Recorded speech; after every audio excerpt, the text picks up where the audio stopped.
Hello, you guys. This video is going to be a spoiler analysis for Resident Evil Welcome to Raccoon City. My older brother and we watched it, I think it was on Thanksgiving. The Wednesday before I was working, and then the day after I went to the gym in the morning, and we had nothing to do on Thanksgiving, and so it was like, yeah, let's go watch the new Resident Evil movie. Now, that wasn't on my radar. I knew that they were making one, but I didn't really think anything of it. It was really 2 weeks before Thanksgiving when my brother brought it up to me, and he said, yeah, they're making a new Resident Evil movie. He kind of wants to go see it.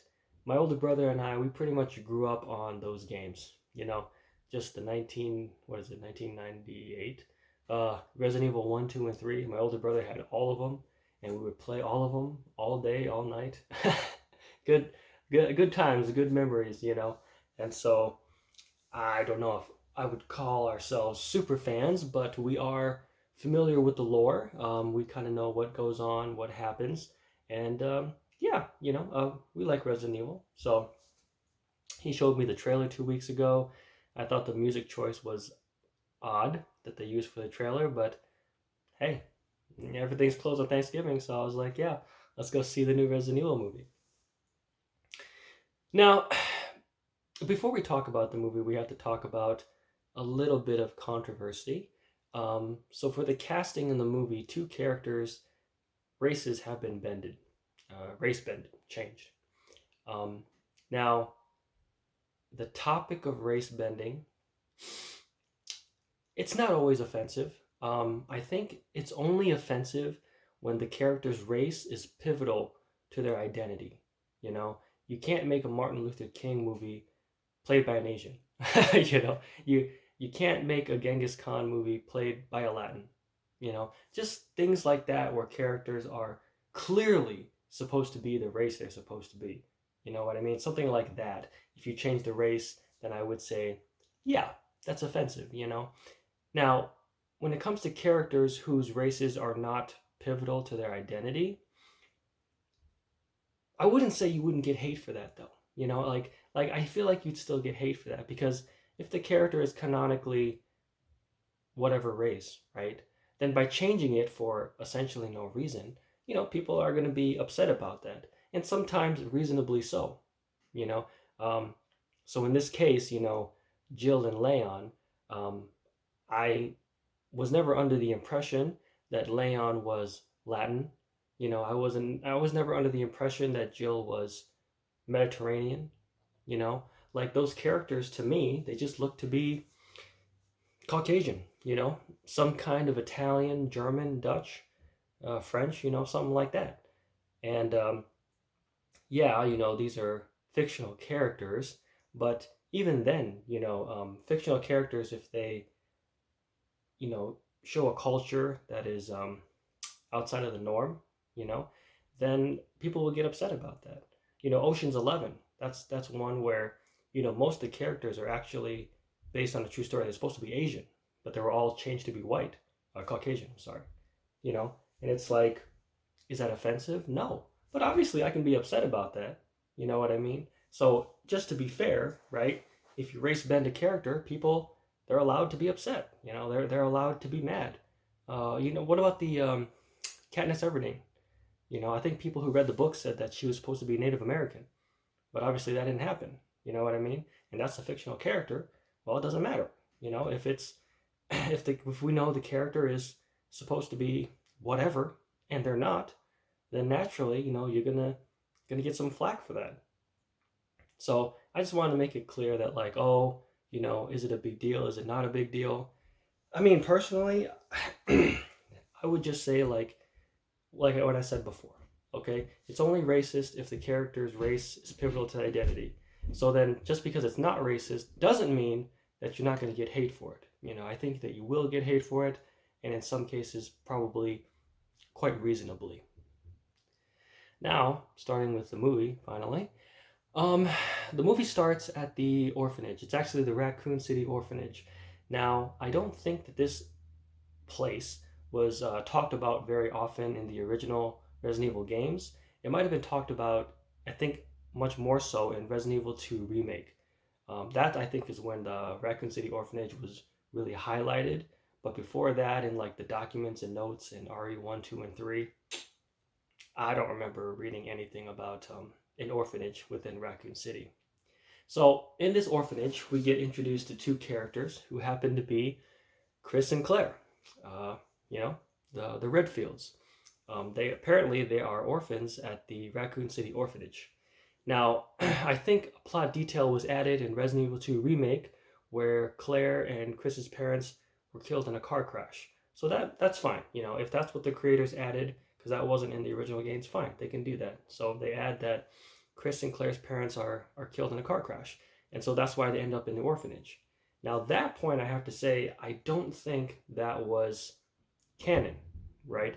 It just seemed like, Chris and Claire ending up at the orphanage seemed to me like a plot point because there wasn't really, I don't think there was a mention of that in Resident Evil 2 Remake.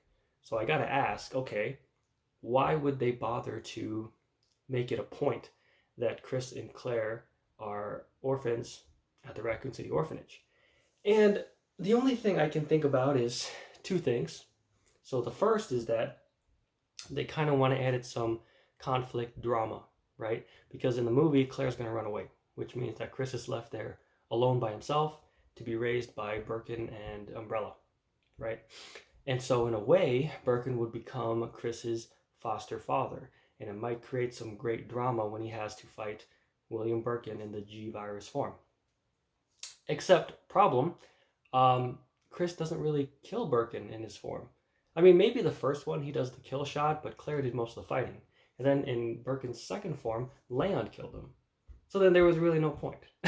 There was really no point because Chris didn't really kill Birkin in the end, except for the kill shot, and that's not really a big deal in my opinion.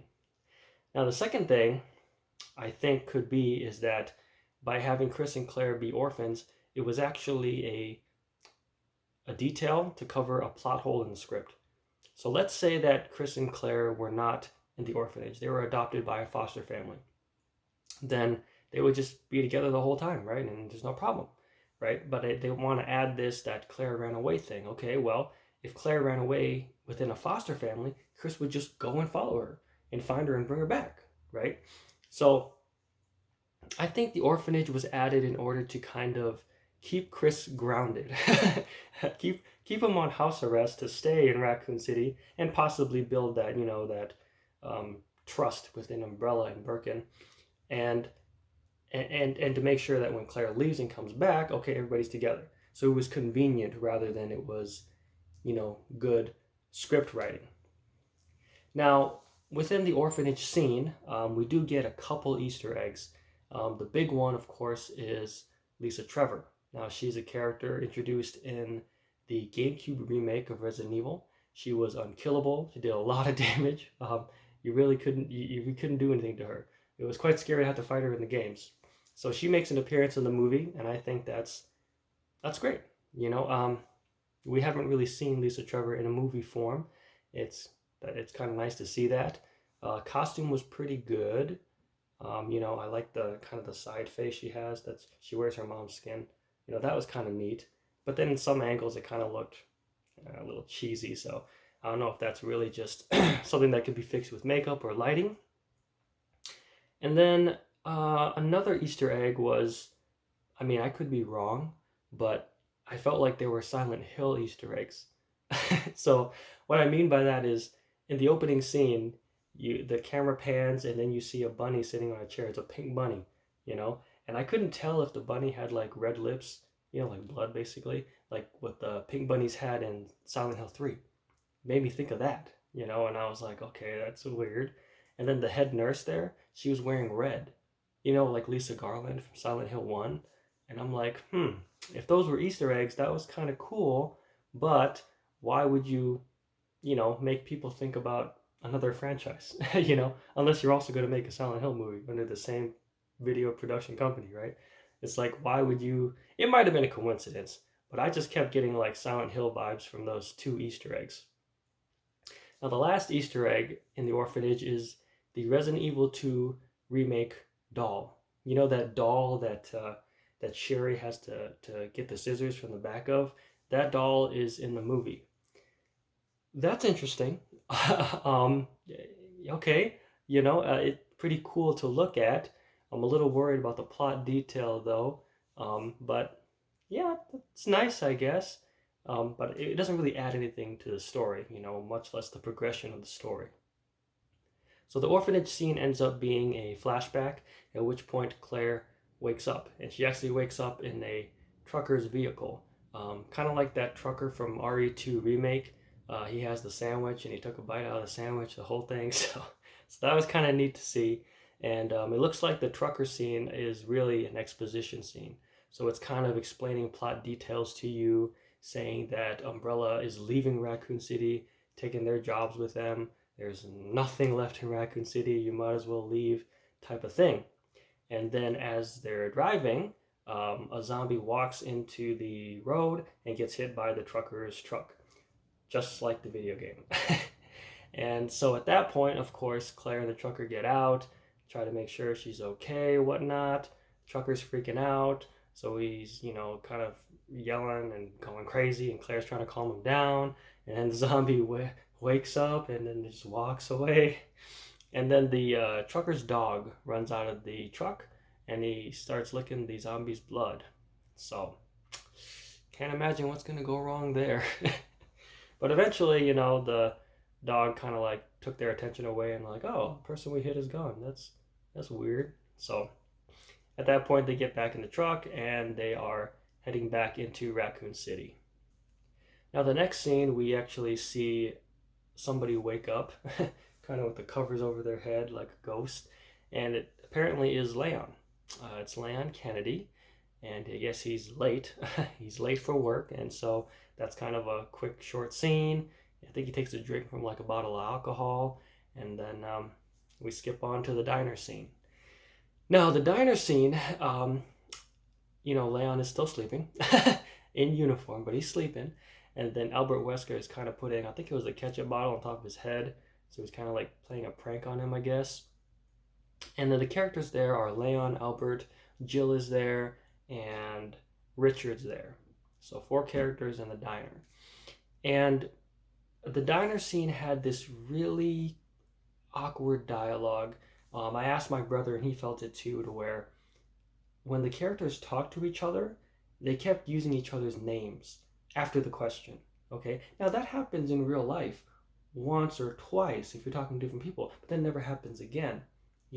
But in the movie there was just a point to be like, what are you up to, Jill, or what's going on, Valentine, or it's like they just intentionally had to say the other character's name to make sure who was who. Now I don't know if that was because of the race bending and so people didn't know who was who, or they thought that maybe some new fans didn't know who was who. Now, in film, you really don't want to tell people what to do or what to think. You kind of want to show people. So, an example in the diner scene is instead of having everybody say everybody's names, what you could do is, okay, first of all, you did good with Leon, because Leon actually looks like Leon. He has the RPD outfit, and he has kind of like the white long sleeves under. Okay, I don't think anybody would not have known that wasn't Leon. Like, everybody knows that was Leon. Okay, you didn't even, I bet you didn't have to say his name. Everybody would know, right? Now, as for the other characters, so Jill, I would say in the scene, I think she did have her blue tube top, like from Resident Evil 3, but she had the stars coat over it, and that was enough. You don't need to say her name either, because we see that, we know that's Jill, right? Now, for Wesker, so Wesker's kind of interesting. First of all, I don't know why you didn't just give him sunglasses to begin with, but according to the ending, I see why. But, if they wanted to do what they were going to do, basically, then say, okay, so he doesn't have to wear his sunglasses, but he could still have it on him. He could have it on him like this, right? He could have it, why is this so difficult? He could have it like this, or he could have his sunglasses in the pocket here. He could just have it like that. And then again, you don't have to say his name. Okay? We're gonna know. We're gonna know Wesker is the guy with sunglasses at night. Now, as for the 4th character, which is Richard, for some reason I thought his name was Clay, but it's actually Richard. Okay, Um, I don't know who that is. I don't know who that character is. Must be one of the people that died early in the games because I really don't remember. For some reason, I thought he was Clay, but yes, those guys get killed pretty early on. So I guess we don't really need to know their names. But I mean, again, you know, you can do that, I guess. But I just have to say that the diner dialogue scene was incredibly awkward. You know, I think everybody in the theater, which is like six of us, we all could feel the awkwardness in them having to say each other's names in every sentence. Now, there is one Easter egg in the diner, and that's that when Jill steals Wesker's sandwich, she says that it's a Jill sandwich now. Yeah. Okay. Great. uh, you know, Easter eggs are nice, but they really should have like an impact, you know, an impact or a meaning, making the audience feel or think a certain way. And, you know, with how much Easter eggs we've had already, I'm kind of sensing a theme that they're just kind of like shoving in Easter eggs as much as possible rather than being like, you know, is this an appropriate Easter egg? Or is this a good time for an Easter egg? That's going to be a scene you're going to notice throughout this video. So eventually the group has to leave. Yeah, I guess they're going to go to work now, but they're going to go to the police station. Leon's the last one to leave. He's talking to the waitress lady, and then the waitress lady like has blood coming out of her eye, and so, you know, just kind of being like, oh, okay, that's weird. What's going on? And at that point, there's a loud sound. Something hits the diner window, and it's apparently a crow, and the crow's freaking out. So we kind of get the feeling that it's an infected crow. Now, next scene, we go back to Claire in the trucker's vehicle. They have arrived in Raccoon City. Claire is leaving to go find her brother, and then the dog is, of course, freaking out. It's infected, right? And so the trucker's like, oh, what's wrong with you? And then the dog bites him. It's like, oh my God. And you know what's going to happen there, right? So at this point, I think the movie goes on and we see that Claire has found Chris's house. And she breaks in using a lockpick, even though she's not the master of unlocking. So in Chris's house, we see that Claire actually ran away 5 years ago and, you know, left Chris there to be raised by Umbrella. So, of course, he feels like she abandoned him. And she has a tape, a VHS tape, if you remember what that is. And she's showing Chris that, you know, this is kind of like an insider thing. Whistleblower Ben Bertolucci is saying that, you know, Umbrella has been poisoning the water supply for years, but this time they have a big accident, I'm assuming is the T-virus leak, and that they are going to send missiles to destroy Raccoon City. So originally, at least in RE3, we know that the US government actually sent missiles to destroy Raccoon City. But here, apparently, I guess it's Umbrella. So they must have some serious connections with the government if they're able to launch missiles to destroy a city to hide their biohazard. Now, the next scene, Sherry Birkin has a nightmare, and I think it's about a hunter because she talked about green scales and yellow eyes, you know, like what the hunter has. And so we see the Birkin family, you know, Dr. Birkin, you know, back from the orphanage, his wife, Annette, and, you know, is trying to calm her down. Then he gets a phone call, and so William answers the phone call, and I'm guessing he's getting kind of the message, I guess, the tip that Raccoon City is going to be blown up, and so he needs to get out of there. So he's rushing, telling his family, okay, get dressed, let's go, let's get out of here, you know. And then you hear this siren, you know, this kind of citywide siren. And I think it was introduced in RE2 Remake. I think in the trailers where you heard like the siren telling people, I don't know, stay in your homes. You know, that citywide siren, it's also in the movie. And that was kind of cool too. That was kind of a cool Easter egg. I'm cool with that. And, you know, in the following scene, you know, Claire and Chris hear the siren as well. And so Chris says, hey, I gotta go to work. You know, I gotta find out what's going on. He tells Claire to stay there, don't steal his motorcycle. And at this point, we see there was kind of like these neighbors, but they're like creepy neighbors, maybe like a mother and son, and they look sick. They look sick, like they got some kind of virus, and the mother, she writes "itchy tasty" on like the outside of the door, right? And okay, that's a good Easter egg, but at the same time, I feel like if you're familiar with the itchy tasty story in Resident Evil 1, it's more appropriate for it to be like a journal where you see somebody just kind of losing their mental capacity, turning into a zombie slowly, Having it here where the mother just kind of like writes it in blood, it's like, it's not the same effect. You know what I mean? So it feels to me like either it's a miss effect, like you should have tried to do something real with that, or honestly just don't bother at all. Now I imagine for the script why they did that is because the son actually breaks into the house and he hides under the table, and so Claire is like, do you need help? And then the kid is like, you need help, just like in the RE2 remake game. And then the mother breaks through the window and grabs Claire and I think tries to bite her, I don't know. But Claire just pushes him off and, steals Chris's motorcycle and drives off. So if, let me say for example, if they said, we needed Itchy Tasty to get Claire out of the house. Okay. First of all, I think you can get the exact same effect by just having zombies overrun the house. Just have a bunch of zombies overrun the house. Claire's gonna leave. She's gonna leave. She's not gonna stay in the house. You know what I mean? So if Itchy Tasty was used as an excuse to get Claire out of the house, honestly, you could have just had zombies like overrun Chris's house, and then Claire would leave and steal the motorcycle anyways.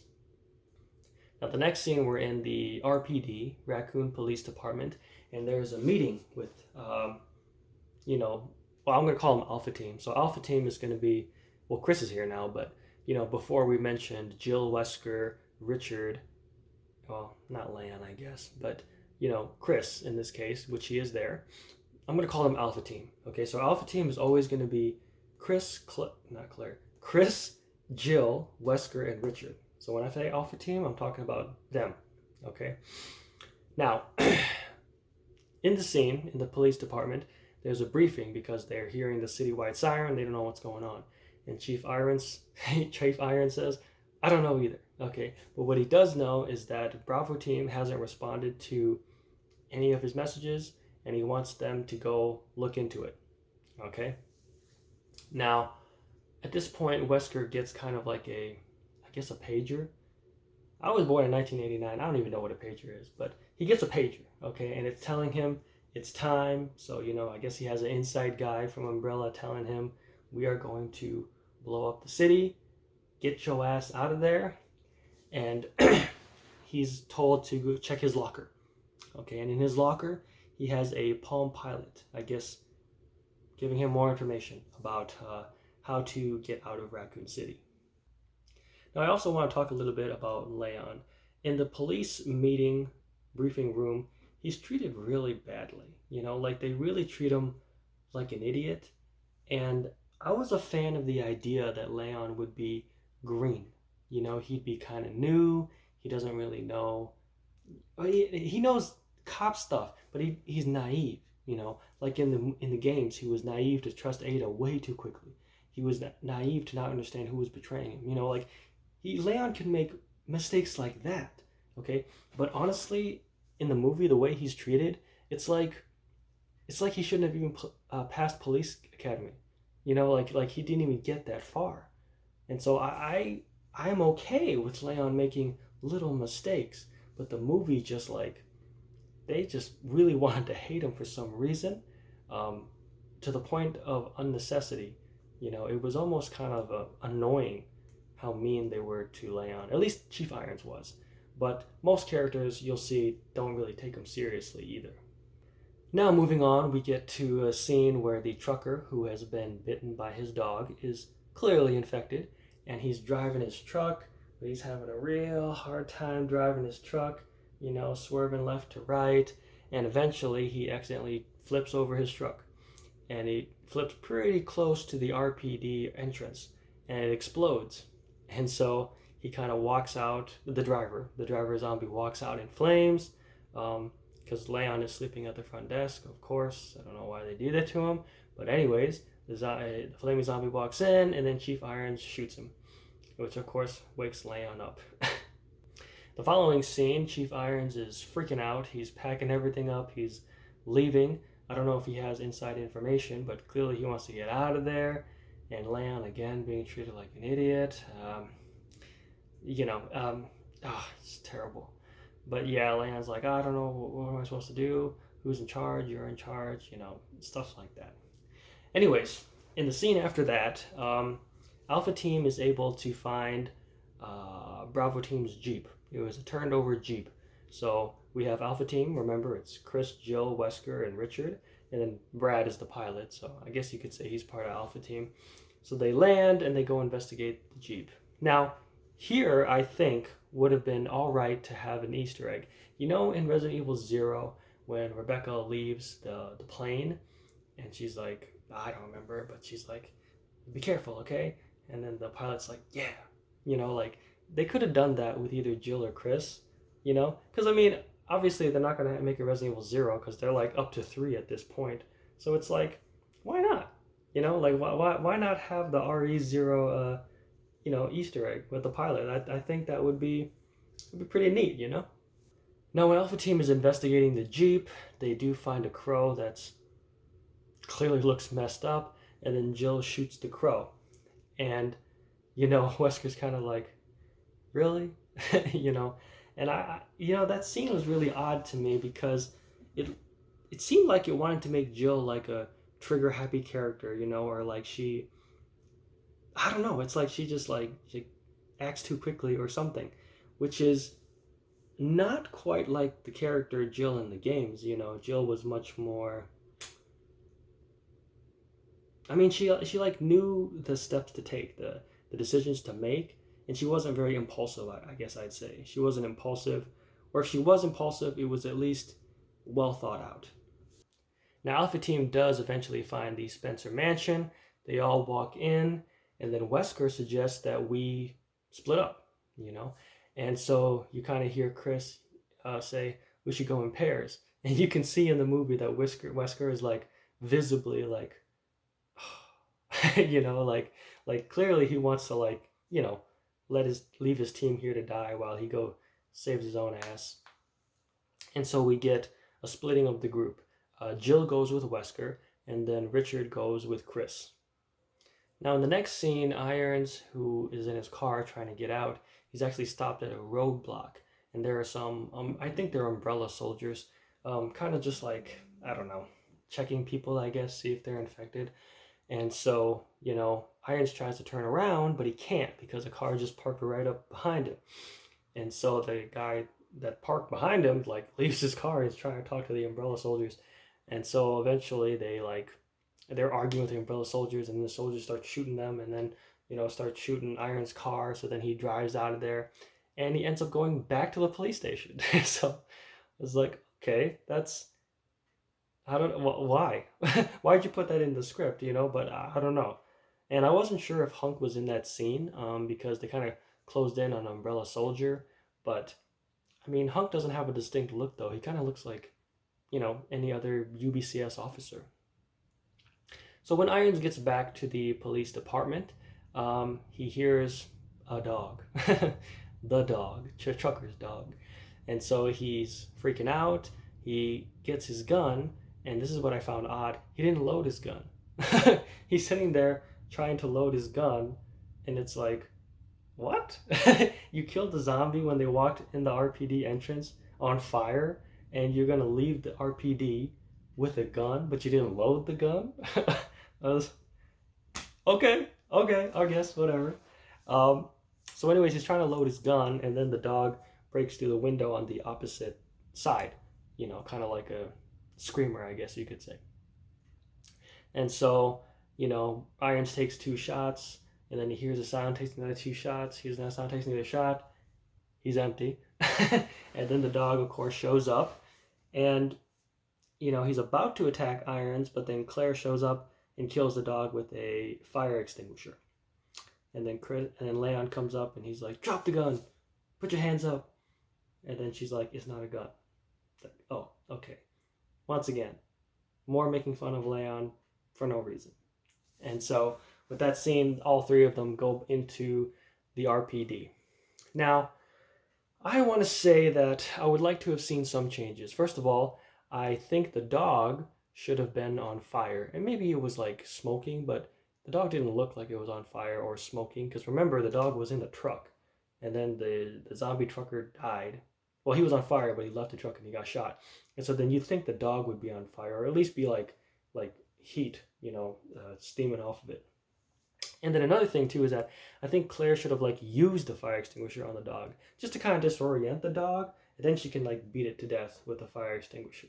It just seemed like, I don't know, that's what you do in a real fight, right? If you're fighting an animal or something, you would disorient the animal, then you'd go ahead and kill the threat, right? And so I just thought, I don't know, maybe I'm asking for too much, but I just thought that, Claire, for having to run away at such a young age and grow up so quickly, I just feel like she would have a little bit more, I guess I would say, fight IQ. Now, the next scene, we go back into the mansion, and we are following Chris and Richard. And at this point, they come across a zombie. And the zombie is, of course, the classic zombie. First time you run into the zombie, and the zombie's having his dinner. he's working for his meal, and then the zombie turns around slowly, like in the games. And that was a pretty good scene. But what I would have liked to see is kind of like Chris says what Leon says when Leon meets the first Ganado, when he's like, "Freeze! I said freeze!" That would be kind of neat too, because I don't really see this movie, this series continuing. The Welcome to Raccoon City is kind of like RE1 to 3, essentially. You know what I mean? Are they really going to jump to RE4? Which, by the way, they have a long way to go trying to convince me that the idiot Leon they're displaying right here is going to be the badass Leon in RE4. So I kind of see this as a standalone movie. So you might as well use that Easter egg from Resident Evil 4. It's a nice callback. That's what Easter eggs do. They're supposed to make you go, "Oh, that's cool. Wow, I'm glad they did that." Now, I was a little bit confused that they didn't do the first zombie encounter scene just like in the games, where the zombie's eating, I think he's eating the head of the dude, and then he drops the head, and the head turns over, And I can only think the reason why they didn't do that was because they needed to split Chris and Richard, right? Because if the dude's already dead, then Chris is not going to stay here and be like, hey, hold on, you'll be okay, right? And then Richard just goes off on his own. So I think that's the only reason why we didn't get a perfect one-for-one shot with the first zombie encounter, was because in the next scene, they literally needed to split Chris and Richard so that Richard could get killed. And he does get killed. I think Richard goes upstairs, he goes to a room, and he finds, I thought it was a samurai edge, and I'm not really sure, he looks on the ground and there's like a samurai edge on the ground. I think so. I wasn't 100% sure. I thought it was, but then I'm like, well, wait a second. So Marini, who's dead by the zombie, and then Dooley, who was at the diner, and he was not a STARS member. He was like a cop. He was like a regular dude. You know what I mean? So I couldn't remember for sure if it was a samurai edge that was on the floor there. And surprisingly, there is an alarmingly low number of samurai edges. Nobody has it. Chris, Jill, Wesker, nobody has their samurai edge, which is weird. But anyway, yes, Dooley does get killed. He gets ambushed by 2 zombies, and he's able to kill a couple, but then eventually he's overrun and killed. And of course, Chris hears this. He tries to help, and then the zombies come after him, and there was quite an alarming scene. There was 3 or 4 zombies actually had their hands on Chris, and I'm like, yo, you better not kill my boy like that. Like, no, you can't kill Chris like that. I was like, oh, no. I was a little worried there. I was like, yo, If this movie kills Chris, I'm gonna be a little bit upset. So the next scene, they show Brad Vickers. Brad Vickers is in his plane. He's playing some kind of. I probably seen it as a kid. I don't know what it is, but you play as a snake, and the snake just goes around on the screen and it's eating stuff. And then the snake gets bigger, and you try not to run into your own tail. That's basically what the game is. I think I seen it as a kid. I can't tell you. I have no idea what it's called, but yes, he's playing that game. He's distracted. A zombie breaks through the helicopter window and grabs him. So you know his ass is dead. After that, we go back to Wesker and Jill. Wesker and Jill duo. We go back to there, and they go to a room, and Wesker has his Palm Pilot, and he tries to play Moonlight Sonata. Like, tries. Like, he's not playing it very well. He's playing it super slow, and for some reason it works. It works, and the secret entrance is opened, and that is the entrance to, I guess, Umbrella's secret lab. But at the same time, Vickers' helicopter is flying right into the mansion, right where Wesker and Jill is, and crashes, and Jill saves Wesker, from getting killed by the plane. So at this point, Wesker tells her what's going on. He's saying, I was contacted by, I think it was Umbrella, I'm not sure. Maybe Umbrella or some corporation that wanted to expose Umbrella. He's like, I have to go do something for them, which is to retrieve the G virus sample. And he's like, yeah, I'm going to do it because, they have a lot of money and I want to get out of this town. And I just thought, huh? Wesker's motivation is money? No. Like, when I think of Wesker, I'm thinking like, this dude, he's like a philosophical thinker. You know what I mean? Like in Resident Evil 5, right? When he's talking about that global saturation, he sees the virus as the next step of the next stage of evolution. So he wants to infect the world, right? That's the way that Albert Wesker thinks. Even in the games, when he betrays Stars, and Chris is like, "How much, how much money? How much are you on the payroll of Umbrella?" And Wesker's like, "Huh?" He's like, "I don't care about the money. I'm just here because this is, in his mind, this is the next step. This is the next stage, and he wants to get there." And so for this movie to have Wesker's motivation be money to get out of the city was just really weird. It was really weird, and I thought, I don't know about that, partner. That's that's not a very good motivation, unless they want to do something to where, Wesker is like that for now, but then in the future he becomes what I'm thinking of, kind of like that deep philosophical thinker, and he's going to want to, kind of upstart evolution, next stage of evolution type of guy. But that's quite a huge payoff. Okay, you have to go through a couple of games if you want to do that. Like I said, if they did RE4, it'd really be RE5 where we see something like that. And based on the movie going through 3 games, there might not be enough time to convince people or me that Wesker will become, the Wesker that we expect in Resident Evil 5. Now, the next scene of the movie is that we go back to Leon and Claire, and they are going to retrieve weapons because I believe, well, maybe not yet, but the zombies are pretty close to breaking the entrance of the RPD station. And so Claire and Leon go to the armory, and Leon doesn't know how to use a shotgun. Once again, just Leon hatred for nothing. And then they hear a noise, someone complaining, and apparently it's Ben Bertolucci. It's the guy who was the whistleblower for Umbrella's T-virus leak, I presume. And so Leon goes down there. Now, he sees Ben, and Ben is like, "Let me out of here," type of thing. You know how it goes. And then Leon, having terrible writing, of course, is asking dumb questions and not really getting to the point.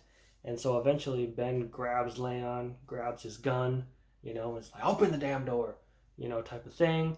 And so then Leon's like, "Okay, fine, chill out." Now here's the thing, okay? In the same cell, there's a guy who's about to be a zombie, right? Like he's like he's about to be a zombie pretty soon, okay? And Ben has Leon's gun. Okay, he has Leon's gun, you understand? And he's pointing it at Leon. And it's like, bro, what are you doing?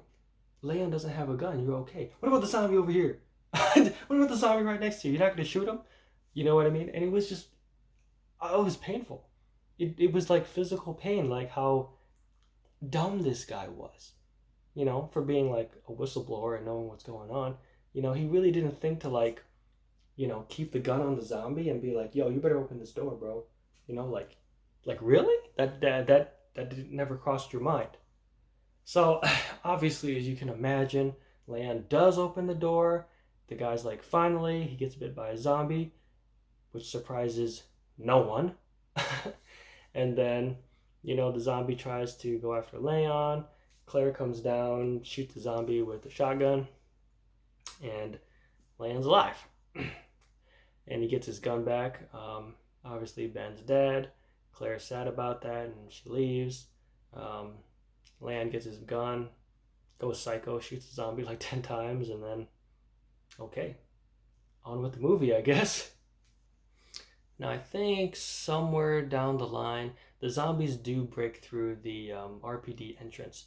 And so at this point, Claire, Irons, and Leon leave. They want to get out, and they're taking, I think, the path to get to the Raccoon City orphanage. So at this point, Claire takes the rear guard, and she's staving off the zombies. That does make sense. With her weapon, she had a shotgun, and she, shot a couple zombies. They got through, and then they're on their way to the orphanage. Now, I would have liked to see in that scene is I would have liked to see Claire reload the shotgun, right? And it depends on what kind of shotgun you have, but let's say that it's like a bottom loader like this, or some shotguns they load from the side like this. And so, just to add to like Claire's fight IQ, like she could take a couple shots against a zombie, right? Like one or two, and then she'll like reload the gun, and then take down another zombie, and then like reload another shell in the shotgun. Like that would have been pretty cool to see, And also maybe just for visual, she can have an actual. This is like a shotgun carrier, She could have something like this too, you know what I mean? Because she had a shotgun in the whole movie, so you might as well you might as well have a shotgun carrier, you know what I mean?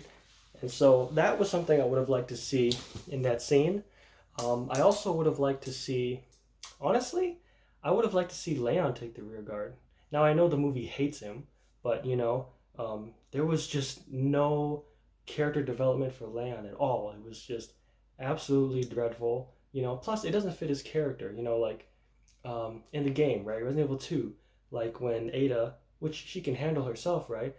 Leon was still worried. He was like, "Hey, I'm the police officer. You gotta trust me. Let me help you." Like it just made sense to me that it really should have been Leon who took the rear guard. Now, I would just like to give a quick appreciation highlight for the actor who played Leon.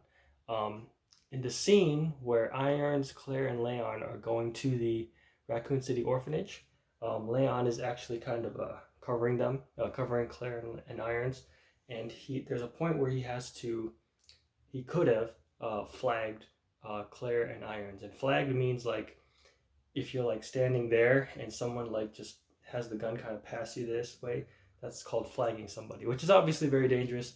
And we try to make sure that doesn't happen as much as possible.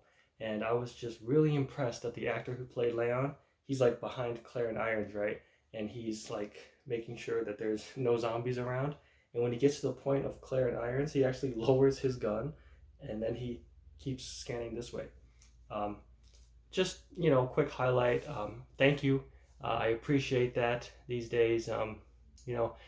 Martial arts has never been a toy or a game. You know what I mean? And there's nothing wrong with having a passion for it, but safety is always number one, and safety always comes first. And good habits, good practice, of course, minimize, accidents, bad things that can happen. And so I'm glad to see that in the movie. I was it was very heartwarming for me to see that. What I'd like to see in the future too is that if like in movies where like you point at somebody because they might be a bad guy, but then they go, oh, they're not a bad guy. I'd like to see like the actual actor or actress take their finger out of the trigger, then lower the gun. That'd be pretty neat, I think, to see. Hopefully in the future, these types of things, gun safety things, this was actually quite normal. There was a time where your grandpa and grandma probably knew how to use guns safely, um, but these days, I don't know, distraction, technology, nobody really takes training seriously anymore. Now, in the Raccoon City orphanage, Irons and Claire are kind of arguing with each other. She's wondering why they're there, and Irons is saying, well, there's a secret um, underground laboratory elevator, to get to the Umbrella lab. And at this point, Leon kind of sees like a monster is like kind of moving across the ceiling, which is, obviously a licker. Now, what happens next is that Leon and Claire, well, actually, the licker kills Irons, first of all, and then Leon and Claire try to fight the licker, but then eventually Lisa Trevor shows up and kills the licker for them. Now, I was kind of wondering if, yes, I understand that the licker is kind of like a staple creature, especially in RE2, but the fact of the matter is we haven't really seen a hunter, in the Resident Evil movies, right? I mean, I'm sure they're probably in the CGI movies, but we haven't seen them in like, Paul W.S. Anderson's movies. And so it would have been really cool to kind of just see Lisa fight a hunter instead, because we've never seen a hunter in a Resident Evil movie, That'd be kind of neat. And it makes sense too, because Sherry Birkin had a nightmare about a hunter, so why not just, have it mesh well, and well, there you go. Now you guys got to fight a hunter, and Lisa Trevor can still kill the hunter. That's fine. But I just thought, man, what a missed opportunity to see, a Resident Evil hunter for the first time on film. Now, after that, Lisa Trevor does give the keys to Claire, and it literally looks like the mansion keys that you get from Resident Evil 1, the heart, diamond, spade, club key, right? It was really neat, actually. I liked that. That was pretty cool. That was a nice Easter egg. I actually like that Easter egg, unlike the other ones. This one is actually kind of neat. Afterwards, Lisa shows kind of like a secret keyhole in a painting or something, and then the keys basically allow them to use the elevator. And they go down to Umbrella's secret lab. Now, at this point, the film goes back to Chris, which I thought was really bad pacing. I almost forgot Chris was in the movie. It's a long time since we went back to him. I would estimate probably 30, 45 minutes. Remember the last time we saw him was Richard gets killed, and then like the last thing you see, like 3 zombies grab onto Chris, I was worried. I was worried they're going to kill my boy. So it was really bad pacing after such a long time to finally go back to Chris Redfield, in the mansion. And it was a really odd entry back, because the next thing we see is that, Chris is taking out a zombie, which is just completely odd, because the last thing we saw was that he was freaking out and there's like 3 zombies grabbing onto him, and now it's like, oh, he's got it now. He's figured it out, he just like pop, just pop on a zombie. And I was like, okay, that kind of throws people off. So we haven't seen him in like 30, 45 minutes. And then it seems like he's under control. He's got it all under control, when he was clearly freaking out the last time we saw him. Now, the next scene with Chris becomes kind of my favorite scene in the movie, and followed up by the worst scene in the movie. So when we come back to Chris, we see that he is, he's kind of just trying to make his way through the mansion, and then he's just kind of running into zombies, here and there randomly, and he's freaking out and, trying to shoot them, kill them when he can. And in the theaters, I thought, wow, the actor's doing a really good job. The actor's doing a really good job of like kind of freaking out. You bump into a zombie, taking him out, so it's kind of like he has instincts, he has like, he has ultra instinct, he like, even though he's super scared, he doesn't know what to do, he is able to dispatch the zombies, quickly when he runs into him. runs into them. So I thought that was really neat, and that, I just thought the actor did a really good job displaying that fear, meanwhile showing that he has, it's like his motor function skill is, still there, and he's able to dispatch zombies. That was my favorite scene. Now we get to the worst scene. The worst scene, I think, in the movie is that it was this pitch blackout kind of a scene where you don't see anything, but every time Chris would fire his gun, it would light up for like 3 frames, or 2 frames, 2 frames, 3 frames, you know. So I'm not a fan of this type of cinematography. I really don't know where it would be useful. You sit in a movie theater, you watch a movie. What do you want to do? You want to see the movie, right? Um, so the idea of like, oh, let's do a pitch blackout scene, and the audience only sees something for a couple of frames, or flashing lights type of thing, like a Squid Game or Game of Thrones. I maybe it works for something, but I really think that cinematography doesn't work at all. Okay, and I was pretty annoyed in the pitch blackout scene, and what made me pretty sad, I was very sad about this, was that, it could have been a really good action scene. And I felt like they were trying to make it an action scene too. Because, so Chris is shooting his gun, right? And he's taking out, whatever zombies. And then the screen lights up, so you see what he's doing. And then there's a point where he actually gets his knife and he's stabbing a zombie. And it's like, okay, so you want to make this an action scene or not? like make up your mind. You know what I mean? Like, and that would be fine too. If they wanted to do that, then okay, Chris uses his knife. Maybe he can kick a zombie too. Little martial arts, push a zombie around type of thing. Maybe he has to, reload his gun type of thing. Something like that, right? But if they were gonna do that, then obviously just leave the damn lights on. just leave the lights on and have it be a regular action scene. I understand that they wanted this Resident Evil to be like, oh, it's back to its horror roots, and that's fine. Nobody has problem with that. But up until that scene, there was really no action in the whole movie.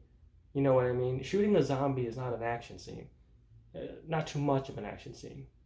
So to me, it seemed like, yo, this Chris scene was probably the only major action scene in the movie, and they had to mess it up doing the pitch blackout cinematography technique. Now, during the end of the pitch blackout scene, Chris does get overrun. There's too many zombies for him to deal with, and so eventually Jill shows up and saves him, which is fine. And then, of course, oh, where's Wesker? Wesker's betrayed us. And so you think they're going to leave. I don't know if they said that, but I don't know. They might have gone back for Wesker, but, basically Chris is saved by Jill.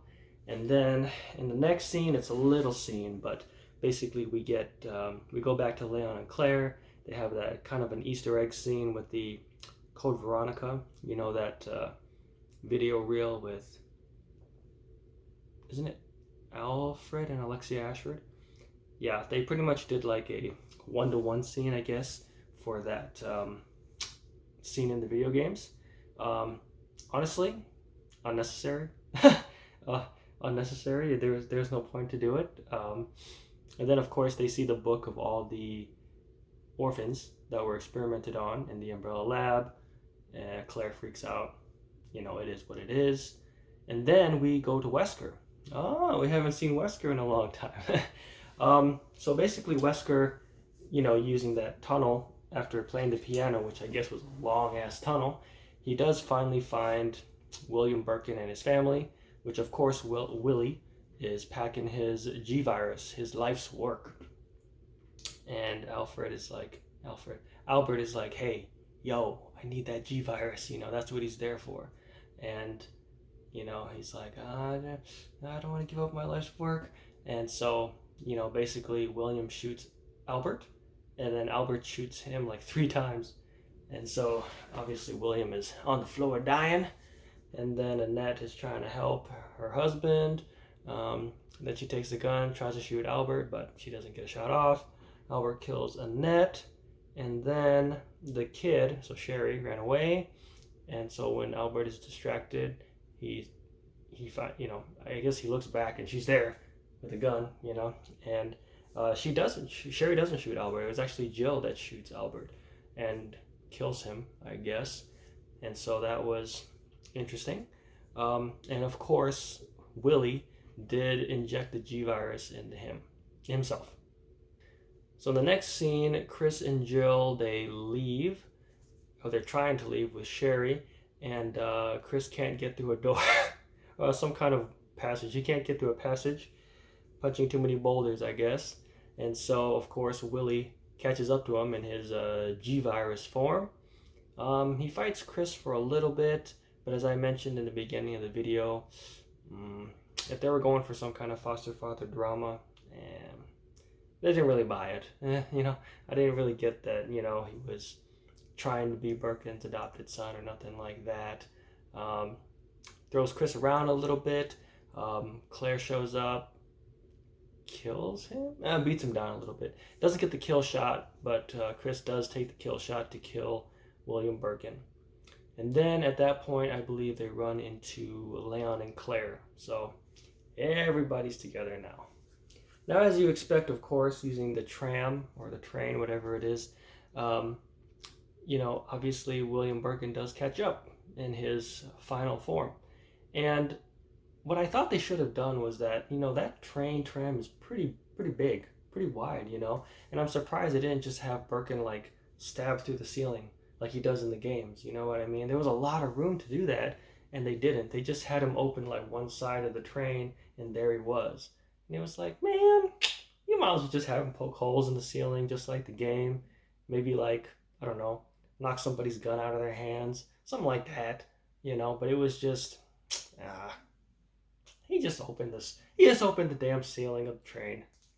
Now for the second battle with Birkin 2, second form, I honestly felt that Chris should be the one to kill him with the rocket launcher, and he can even say what Carlos says.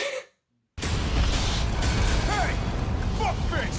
And I actually would have preferred Leon to battle Birkin 2 instead, because again, I don't know if they'll, maybe the script is final, but there's no development for Leon at all, So just a few things that I mentioned, just the little things I mentioned, don't treat him like an idiot. And then 2, have him take the rear guard instead of Claire when they were going to the city orphanage, and then have Leon fight Birkin 2 here too as well. It's just I would have switched it around. That way Leon wasn't such a useless character, and then of course Chris gets to kill Birkin. I guess technically both times here. I guess he kill shotted him the first one, but not really a battle. And then of course he kill shots Birkin here with the rocket launcher. So I actually would have switched those 2 roles. I would switch Leon and Chris's role instead in the final battle.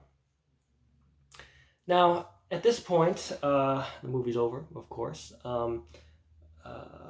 Umbrella did launch their missiles, and that poor cow is floating away. And then, at the end of the movie, at least mid-credits, they have an extra scene. And the scene, it shows, it's just like in Resident Evil 0 when, like, the zombie's waking up from a body bag, but it's actually Wesker. And so Wesker's not dead. And then his eyes are sensitive to light, which of course we know is because he has, I assume, some strain of the T virus, and then he's given sunglasses by Ada Wong. So this is the reason why I couldn't say in the beginning, just have Albert have his glasses on the first time. It's because I guess in the movie canon, he gets it later. But they still could have done what I said. They could have done the thing where, like I said, just put the glasses inside his shirt, or, put the glasses, here. They still could have done that. But yeah, that's the end of the movie, I guess. And I want to do a quick review for the Easter eggs in Resident Evil Welcome to Raccoon City, because there was too many of them. Easter eggs are nice things. It's just something that you kind of notice, or a true fan would notice, and that's it. It seemed like this movie tried to use Easter eggs as a script. That's not a good sign. The last movie we talked about was Mortal Kombat 2021, and even though that movie had some serious problems, Easter eggs was not one of them. Okay, there were Easter eggs that were just fine. It wasn't overbearing. It wasn't part of the script. It was enough. You know what I mean? It was enough. Like you saw Katana's fans in the movie, or you saw like Kotal Khan's poster. You know what I mean? It's not like the Easter eggs in Mortal Kombat 2021 were in your face. It's in the script. It was just there. And if you saw it, you saw it. If you didn't see it, you didn't see it. You know? So for Mortal Kombat, for Resident Evil Welcome to Raccoon City, the first three okay, the first two Easter eggs, that Pink Bunny and Lisa Garland kind of nurse look, I would get rid of those. I would get rid of those because it just made me think of the Silent Hill series. Even if that wasn't their intention, it made me think of a different series, a different game series, which of course you don't really want that to happen. You want your audience to be focused on, the movie that you made and, stuff to do, the lore within that movie. We also have to consider the RE2 remake doll. You know, that kind of creepy doll that Sherry finds to get the scissors to get out of the prison. Not prison, get out of capture. Um, that doll is neat. That doll is cool, and it's cool to see that in the movie. However, I would say either it's in the background, like hardly noticeable, like I mentioned with like Mortal Kombat 2021 Easter eggs, or just take it out. Just take it out, unless if you wanted to do a cool thing, I think, is you have Lisa Trevor give Claire the RE2 remake doll, and then she opens the back, and then there's the mansion keys. Unless you did that, that'd be pretty cool. But if not, something like that, then just get rid of it. There's really no need for it. The Jill Sandwich Easter egg, it's cringe. Very cringe. I would say get rid of that too. I said it was okay, but no. No, I'll get rid of it. Now, the Citywide Siren from RE2 Remake, that was neat. I like that. I would definitely keep that in. It's just, it's a good effect, and it was a big deal, when RE2 Remake was announced. Now, Itchy Tasty and You Need Help. So these Easter eggs, I feel like were forced into the script in order to get Claire to leave Chris's house. But as I mentioned, you don't have to do that. First of all, those Easter eggs didn't serve any purpose. I would say trash it. Just have zombies randomly, come up and break down Chris's house, a window or something, and Claire will leave anyways. She's not going to stay there, okay? She's going to leave anyways, steal Chris's bike. So if it was used as a plot detail to get Claire out of the house, that is some bad writing. The first zombie encounter in the Spencer Mansion. That's a great Easter egg. As I mentioned, I would like to have Chris say, "Freeze!" I said freeze! Just like Leon and RE4. Because, I mean, it's cool, right? Why not? Just for fun. That's what I would do. But yes, the first zombie encounter, very good. I think I talked about that. I would have liked it to be accurate, because that zombie was like eating someone's head and then he dropped the head. But I think I mentioned the reason why they didn't do that was because they needed to separate Chris and Richard so Richard could get killed. So, because obviously if that dude was not dead, then Chris wouldn't go up there and be like, "Are you okay?" So clearly he had to be in the moment dying so that Chris would try to help him, and then it would separate Richard so he gets killed in his death scene. Now, the Code Veronica Easter egg. Cut. No. There was no reason for it. Absolutely unnecessary. I don't know if they were trying to extend time with the Easter eggs, because if the movie itself, it's not that long. I think it's an hour, 37 minutes. That's pretty short. That's a pretty short movie, And so I really have to wonder if those Easter eggs are forced in there to kind of increase the runtime. Because if you take them out, how long is the movie?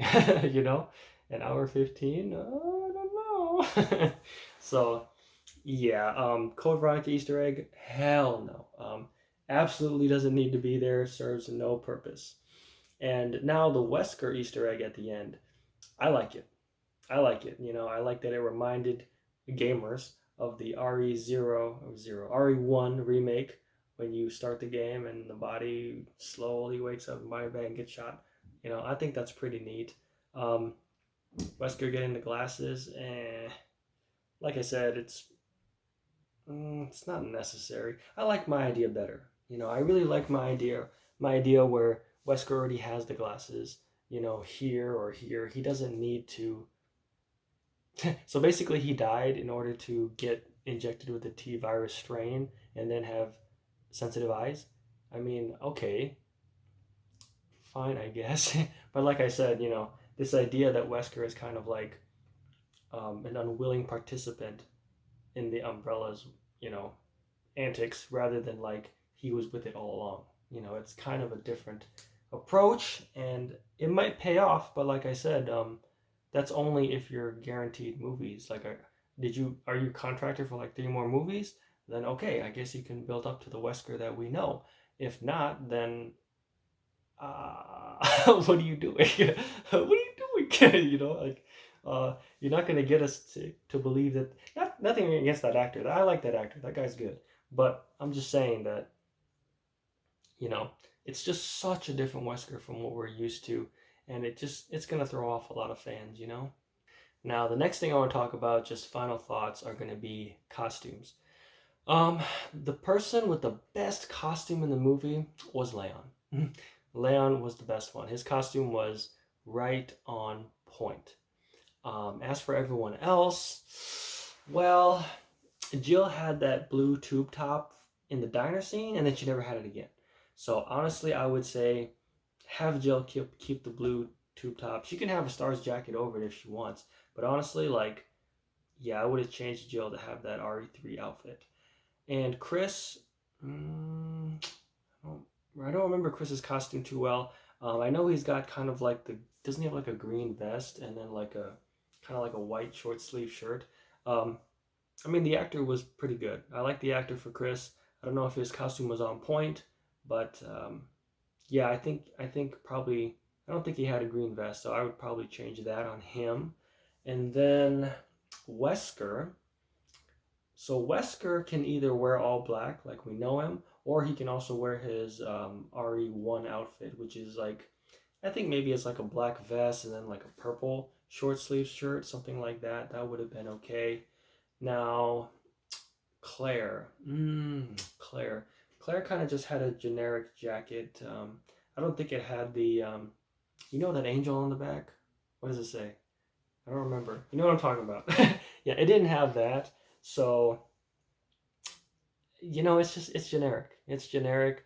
I think it would have been cool if they tried to make it like her RE2 outfit. That would have been pretty neat. But in terms of costume, I'd say Leon got it 100%. Now, the next thing to talk about is the armory choices. So, I'm a little surprised that in the whole movie, as far as I can tell, there is no samurai edge. None. Now, I thought there was one when before Richard got killed. I thought that gun was a samurai edge, but I'm not sure because Marini was on the floor getting eaten by the zombie, and then that means that Dooley was upstairs. But Dooley is a cop; he's not a STARS member, so he wouldn't have a samurai edge. So then I wasn't sure, as like, was that gun a samurai edge or not? But regardless, the samurai edge is of course just the pinnacle, right? I mean, that's the gun that the STARS members have, and nobody had it. Okay, nobody had this. Um, if I could change things around, I would say at least Jill and Wesker should have a samurai edge, and the reason why is because neither one of them fought too many zombies. Okay, I know Wesker maybe killed one zombie. Yeah, Jill killed maybe 3 when she saved Chris, but you could have done the same job with the samurai edge. So I think she should have had a samurai edge. I think Wesker should have had a samurai edge because he never used his semi-automatic rifle. Now for Chris, yes, I'll give an exception to Chris because Chris actually fights like 10 zombies. He actually fights 10 zombies, and I would have loved them to do the action scene that I was talking about. So yeah, Chris does have his semi-automatic rifle, but at least, certainly, right? I think Jill and Wesker, they should have had their samurai edges. Because neither one of them was going to be in too many action scenes anyways. Neither one of them would kill too many zombies. Um, so the Samurai Edge would have done a good job. It would have made fans, obviously. I would have been pretty happy to see that in the movie. But that's kind of one of the major armory points that I noticed was that, you know, Wesker has a semi-automatic rifle. Jill has a semi-automatic rifle. There's no Samurai Edge anywhere to be seen, and it's like nobody needed the rifle except for Chris for his action scene. And really, there should have been a Samurai Edge in at least in Wesker and Jill's hands. Now, as far as the RPD team, Irons, Claire, and Leon. I know that Leon did not have his Heckler and Koch VP70. That's the gun he has in the game. They actually gave him a generic 1911. Okay. Honestly, I would just give him the gun he had in the game. Now, Irons, I think Irons had a revolver. It's a 6-shot revolver. There are a lot of those. I can't tell which one it is, but that's fine. Irons wasn't in too many action scenes. Just a dog where he wasted all of his ammo like an idiot. So, yeah, that's fine. He can have the gun he had. Now, Claire. Claire's an interesting one. So she had I think it was like some kind of pistol grip shotgun. That's the gun that she had. That's fitting for her in the script because she had to fight like maybe 5 zombies when they were making their way to the Raccoon City orphanage. So I'm okay with that. Again, does the weapon really suit her? For the script, it does. I don't know. It's fine, I guess. It really depends on what style you want. If you want kind of this shoulder stock one, or if they wanted to give it a pistol grip, which they did. But there's kind of like I think it's called a bird's head, where there's like, you literally just grab here and shoot the shotgun from here, which is pretty popular. You see a lot of people talk about that, make videos on that. But really, most of my concern with the armory was Alpha Team. Yeah, that's really where I think most of the guns should have been changed around or thought about more clearly. Now, the last subject I want to talk about is characterization. So basically, this is kind of like the growth potential that a character goes through in a movie. So right off the bat, I would say the best characterization was Chris Redfield, and then the worst one was Leon Kennedy. Now, for Leon Kennedy, not the fault of the actor, he just got a bad script. This is literally bad script writing. So just blame the writer. Okay, so Leon had no character development. Maybe they try to say like, well, he used a rocket launcher at the end. I don't give a damn. Okay, I don't give a damn. Okay, when you redeem a character in writing, you don't start them at the very bottom. Okay, you kind of keep them in the middle, and they rise and they fall, and they rise and they fall, and then they make a big deal and they rise, and people love them. Okay, you can't just go from freaking rock bottom to up here. It doesn't work that way. Okay, no, I don't accept that. Leon Kennedy's characterization, the fault of the scriptwriter, bad, bad, bad. Okay, now Chris Redfield, that's the best one. And why do I say it's the best one? Mostly because I feel like his reaction was the most realistic. Okay, so he's in a mansion with the undead. Okay, he's able to kill a few zombies. He's still freaking out the way a normal person would be. He kind of goes into ultra instinct, right? And he's figuring it out. He's doing all right, doing pretty good actually. Okay, that makes me believe that is Chris Redfield. Like this is a dude that's gonna punch boulders someday, right? The characterization for him was excellent, and certainly they could have added more characterization doing the whole foster father thing, which they really didn't explore. And he had the most character development. He had the best one. Now, for other characters, Albert Wesker. I'm not a fan of the kind of unwilling mastermind, but if that's what they want to go with, fine. But I do like that even Albert Wesker, I mean, for the character that he had to play, kind of like unwilling bad guy, they did a pretty good job, And then also, he displayed pretty good fear too, like he was kind of like, it's like he was scared of himself, he just wasn't sure about his actions. and that might have been the acting style for the actor. And compared to what we're given, I'd say it's pretty up there too. Now, of course, we're left with Claire and Jill. Hmm. Not much to say about characterization. I would say both of them are kind of like a cardboard box, and maybe Claire a little bit less than a cardboard box. you know, um, there was no fear displayed in them at all. They were never scared. As far as I could tell, no, Jill did not seem scared to see a zombie. Claire was not scared to see a zombie. They handled themselves too well, and that works sometimes with like Batman or something. But most times the audience is not really going to take to a character that's like invincible right away, or just not, I wouldn't say badass, but like it's like they're untouchable, plot armor type of thing. I just never was worried. I was never worried for Claire or Jill. When those three zombies were like grabbing onto Chris, yo, I was worried, okay? I was worried. I thought they were gonna kill my boy. And that's how you do it, right? You make the audience like the character, relate to the character, worry about the character, But Jill and Claire was just so far out of relatability.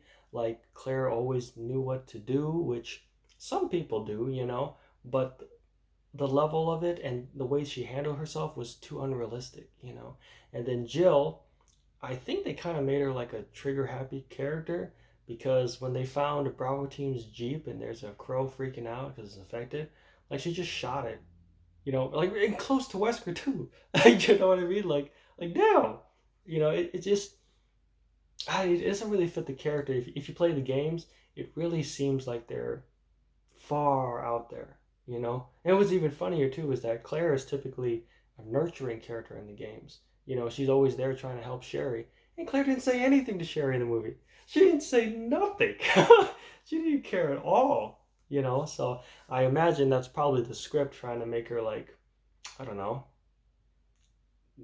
too closed off. Too unrelatable. I think so.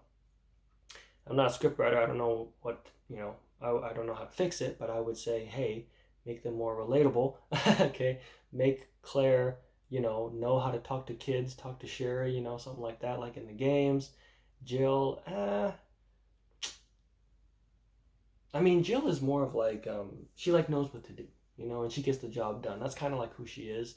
I wouldn't say she's as nurturing as Claire, but it's different enough to have two separate characters. It's not like they'd be the same character. So that's my final point to have on Resident Evil Welcome to Raccoon City.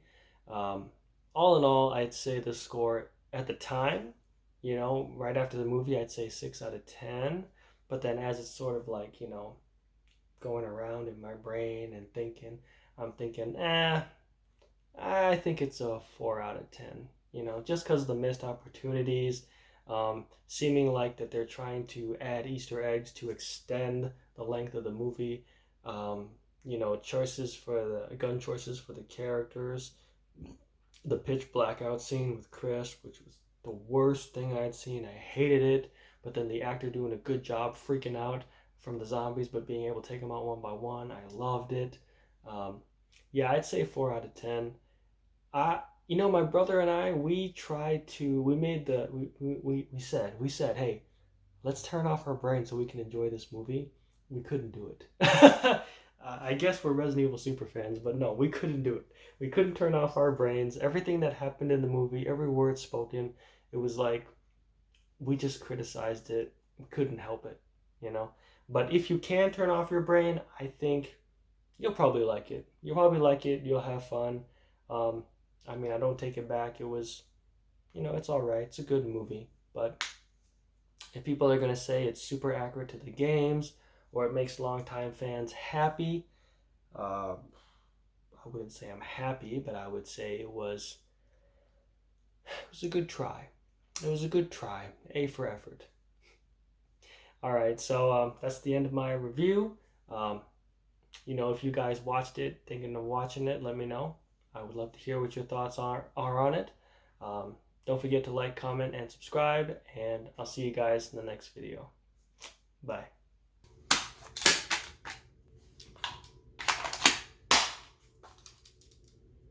Pew pew.